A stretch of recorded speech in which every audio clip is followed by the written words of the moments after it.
અને અમે બે જિલ્લામાં સાથે કામ કરતા હોય ત્યારે એમની રણનીતિ શું છે, એમના પ્રતિભાવ શું છે, અને કાલે એમને જે મીડિયા સમક્ષ એમનો પ્રતિભાવ આપ્યો અથવા જે સમાજમાં એમની બેઠકો થઈ એની ચર્ચા વિચારણા માટે અમે ત્યાં બેઠક કરી હતી. શ્યામજીભાઈ, તેણે એવું પણ કીધું કે કોળી સમાજને ભાજપમાં કટ્ટુ સાઇઝ કરવામાં આવે છે, શું કહેશો?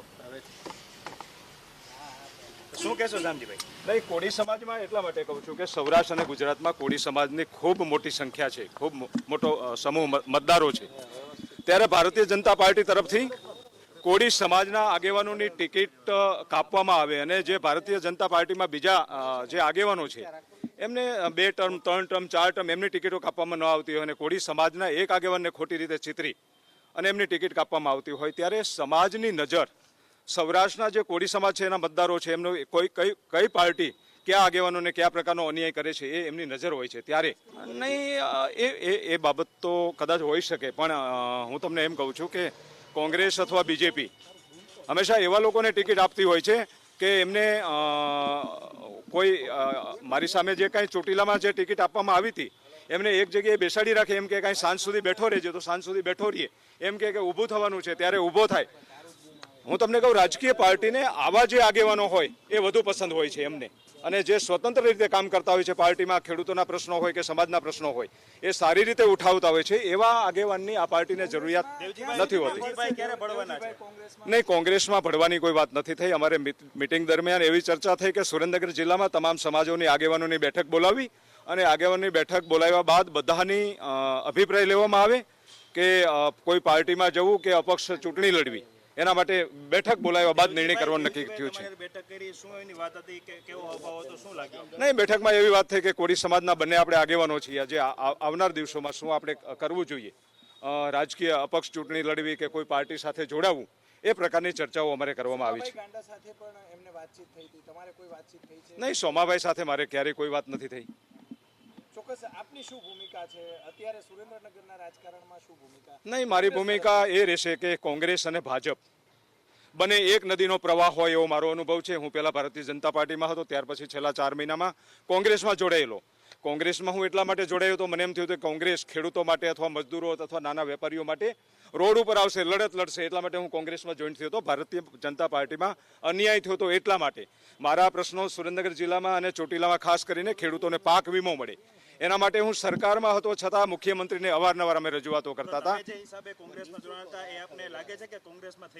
નહીં, કોંગ્રેસમાં મેં જોયું કે કોંગ્રેસમાં પ્રદેશ લેવલે લગભગ 3 થી 4 જૂથો છે. એ જૂથોમાં સારી વ્યક્તિને કે જે સમાજમાં લાગણી હોય, જે સમાજમાં હું તમને કોઈ પ્રતિનિધિત્વ કરે અને એવી વ્યક્તિ ચૂંટણી લડે કે જીતી શકે, એવું કોંગ્રેસમાં મને ક્યારેય જોવા નથી મળ્યું. ત્યાં જૂથબાજીમાં અમુક લોકોના ભોગ લેવાય છે. નહીં, હું આવતીકાલે અથવા પ્રમ દિવસે 1000 કાર્યકર્તા સાથે કોંગ્રેસમાંથી રાજીનામું આપવાનો છું. અને રાજીનામું એટલા માટે આપવાનો છું કે પ્રદેશના પ્રમુખ અમિતભાઈ ચાવડાએ જ્યારે હું કોંગ્રેસમાં જોડાયો ત્યારે મને એમને આશ્વાસન આપ્યું હતું કે તમે પહેલા કોંગ્રેસમાં આવો તો તમે એક સારા આગેવાન છો કોળી સમાજના, અમે તમને ત્યાં લોકસભા લડાવીશું. પણ કોંગ્રેસના ઠાલા વચનો હોય છે, એનો અનુભવ મને પોતાને થયો છે, એટલા માટે હું આવતીકાલે કોંગ્રેસમાંથી રાજીનામું આપું છું. નહીં, મારી રણનીતિ એ રહેવાની છે કે સમાજના લોકોને અમે પણ એકત્રિત કરવાના છીએ. જિલ્લામાં 18.5 લાખ મતદારો છે. દરેક સમાજના આગેવાનોને મળીને જો સમાજના આગેવાનો કહેશો તો અમે અપક્ષ ચૂંટણી લડવાની પણ અમારી તૈયારી કરવાના છે. નહીં, અમારા બંને વચ્ચે એ વાત થઈ છે કે બંને પાર્ટીઓ કોળી સમાજના આગેવાનોને અન્યાય કરે છે, ત્યારે આવનારા દિવસોમાં સુરેન્દ્રનગર લોકસભા અને અન્ય જિલ્લામાં લોકસભામાં કોળી સમાજના ઉમેદવારોને ક્યાં અપક્ષ ચૂંટણી લડાવવી એના માટે અમારે રણનીતિ નક્કી કરવાના છે.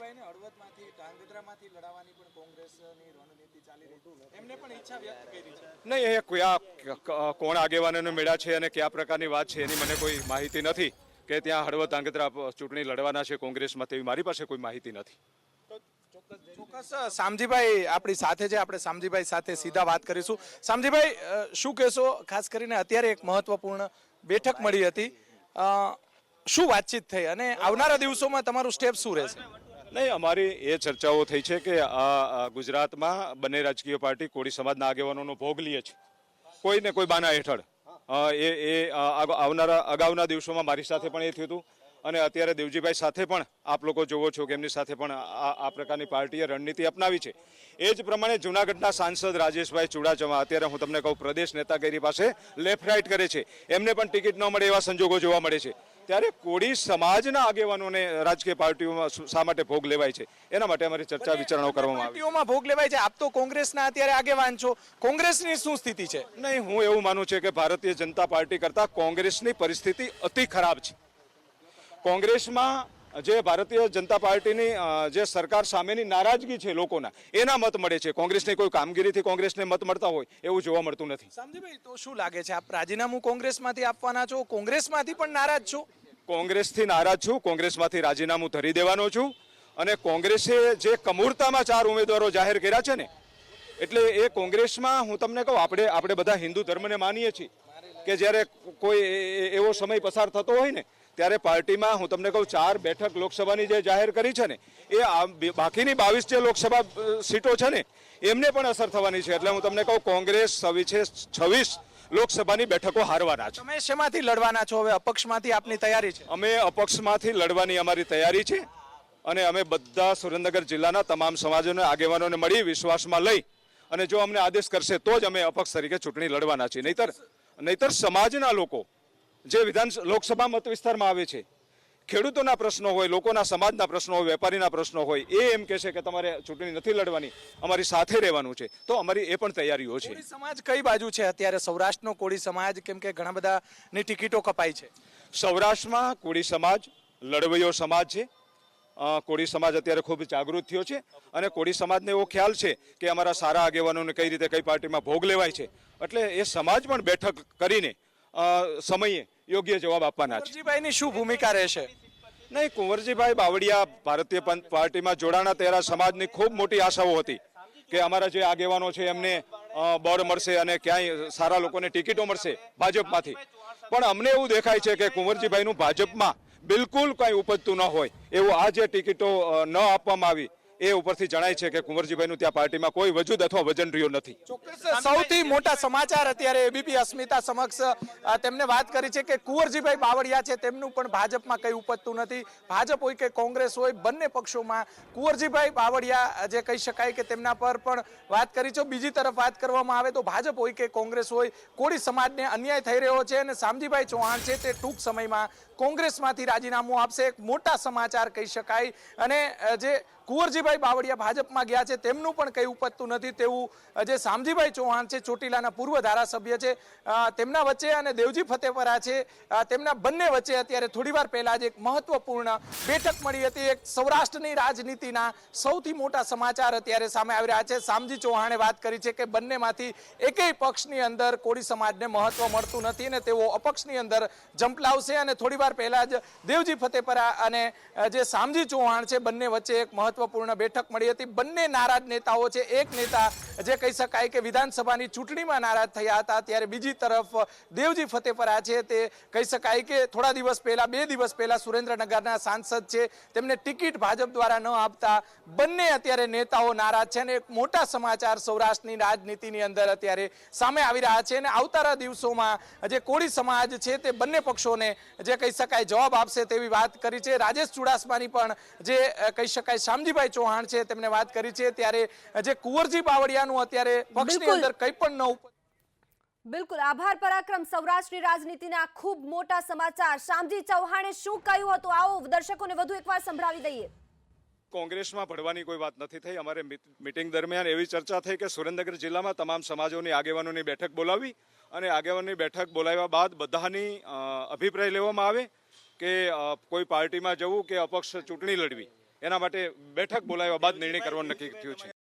ખૂબ મોટા સમાચાર સૌરાષ્ટ્રની રાજનીતિના. આવતીકાલે શામજી ચૌહાણ રાજીનામું આપશે કોંગ્રેસમાંથી શામજી ચૌહાણ રાજીનામું આપવાના છે. અપક્ષ ચૂંટણી લડવાને લઈને રણનીતિ નક્કી કરવામાં આવી રહી છે. કોંગ્રેસ અને ભાજપ કોળી સમાજનો ભોગ લઈ રહી છે તેવું મોટું નિવેદન તેમણે આપ્યું છે. કોળી સમાજના આગેવાનોનો રાજકીય પાર્ટીઓ ઉપયોગ કરી રહી છે તેવું તેમણે નિવેદન આપ્યું છે. શું વાતચીત થઈ અને આવનારા દિવસોમાં તમારું સ્ટેપ શું રહેશે? નહીં, અમારી એ ચર્ચાઓ થઈ છે કે આ ગુજરાતમાં બંને રાજકીય પાર્ટી કોળી સમાજના આગેવાનોનો ભોગ લે છે કોઈને કોઈ બાના હેઠળ. અગાઉના દિવસોમાં મારી સાથે પણ એ થયું હતું અને અત્યારે દેવજીભાઈ સાથે પણ આપ લોકો જોવો છો કે એમની સાથે પણ આ પ્રકારની પાર્ટીએ રણનીતિ અપનાવી છે. એ જ પ્રમાણે જૂનાગઢના સાંસદ રાજેશભાઈ ચુડાસમા, અત્યારે હું તમને કહું પ્રદેશ નેતાગીરી પાસે લેફ્ટ રાઈટ કરે છે, એમને પણ ટિકિટ ન મળે એવા સંજોગો જોવા મળે છે. ત્યારે કોળી સમાજના આગેવાનોને રાજકીય પાર્ટીઓમાં શા માટે ભોગ લેવાય છે, એના માટે અમારી ચર્ચા વિચારણાઓ કરવામાં આવી. પાર્ટીઓમાં ભોગ લેવાય છે. આપ તો કોંગ્રેસના અત્યારે આગેવાન છો, કોંગ્રેસની શું સ્થિતિ છે? નહીં, હું એવું માનું છું કે ભારતીય જનતા પાર્ટી કરતાં કોંગ્રેસની પરિસ્થિતિ અતિ ખરાબ છે. કોંગ્રેસમાં જે ભારતીય જનતા પાર્ટીની જે સરકાર સામેની નારાજગી છે લોકોના, એના મત મળે છે. કોંગ્રેસની કોઈ કામગીરીથી કોંગ્રેસને મત મળતા હોય એવું જોવા મળતું નથી. સમજીભાઈ, તો શું લાગે છે, આપ રાજીનામું કોંગ્રેસમાંથી આપવાના છો, કોંગ્રેસમાંથી પણ નારાજ છો? કોંગ્રેસથી નારાજ છું, કોંગ્રેસમાંથી રાજીનામું ધરી દેવાનો છું. અને કોંગ્રેસે જે કમૂરતામાં 4 ઉમેદવારો જાહેર કર્યા છે ને, એટલે એ કોંગ્રેસમાં હું તમને કહું, આપણે બધા હિન્દુ ધર્મને માનીએ છીએ કે જ્યારે કોઈ એવો સમય પસાર થતો હોય ને, ત્યારે પાર્ટીમાં હું તમને કહું 4 બેઠક લોકસભાની જે જાહેર કરી છે ને, એ બાકીની 22 જે લોકસભા સીટો છે ને, એમને પણ અસર થવાની છે. એટલે હું તમને કહું કોંગ્રેસ 26 લોકસભાની બેઠકો હારવાના છે. તમે શેમાંથી લડવાના છો? હવે અપક્ષમાંથી આપની તૈયારી છે? અમે અપક્ષમાંથી લડવાની અમારી તૈયારી છે. અને અમે બધા સુરેન્દ્રનગર જિલ્લાના તમામ સમાજોને આગેવાનોને મળી વિશ્વાસમાં લઈ અને જો અમને આદેશ કરશે તો જ અમે અપક્ષ તરીકે ચૂંટણી લડવાના છીએ. નહીતર સમાજના લોકો જે લોકસભા મત વિસ્તારમાં આવે છે, ખેડૂતોના પ્રશ્નો હોય, લોકોના સમાજના પ્રશ્નો હોય, વેપારીના પ્રશ્નો હોય, એ એમ કહેશે કે તમારે ચૂંટણી નથી લડવાની, અમારી સાથે રહેવાનું છે, તો અમારી એ પણ તૈયારીઓ છે. કોળી સમાજ કઈ બાજુ છે અત્યારે? સૌરાષ્ટ્રનો કોળી સમાજ, કેમ કે ઘણા બધાની ટિકિટો કપાઈ છે. સૌરાષ્ટ્રમાં કોળી સમાજ લડવૈયો સમાજ છે. કોળી સમાજ અત્યારે ખૂબ જાગૃત થયો છે અને કોળી સમાજને એવો ખ્યાલ છે કે અમારા સારા આગેવાનોને કઈ રીતે કઈ પાર્ટીમાં ભોગ લેવાય છે, એટલે એ સમાજ પણ બેઠક કરીને સમયે યોગ્ય જવાબ આપવાના છે. કુંવરજીભાઈની શું ભૂમિકા રહેશે? નહીં, કુંવરજીભાઈ બાવળિયા ભારતીય પાર્ટીમાં જોડાણા ત્યારે સમાજની ખૂબ મોટી આશાઓ હતી કે અમારા જે આગેવાનો છે એમને બળ મળશે અને ક્યાંય સારા લોકોને ટિકિટો મળશે ભાજપમાંથી. પણ અમને એવું દેખાય છે કે કુંવરજીભાઈનું ભાજપમાં બિલકુલ કંઈ ઉપજતું ન હોય એવું આ જે ટિકિટો ન આપવામાં આવી એ ઉપરથી જણાય છે કે કુંવરજીભાઈનું ત્યાં પાર્ટીમાં કોઈ વજૂદ અથવા વજન રહ્યો નથી. ચોક્કસ.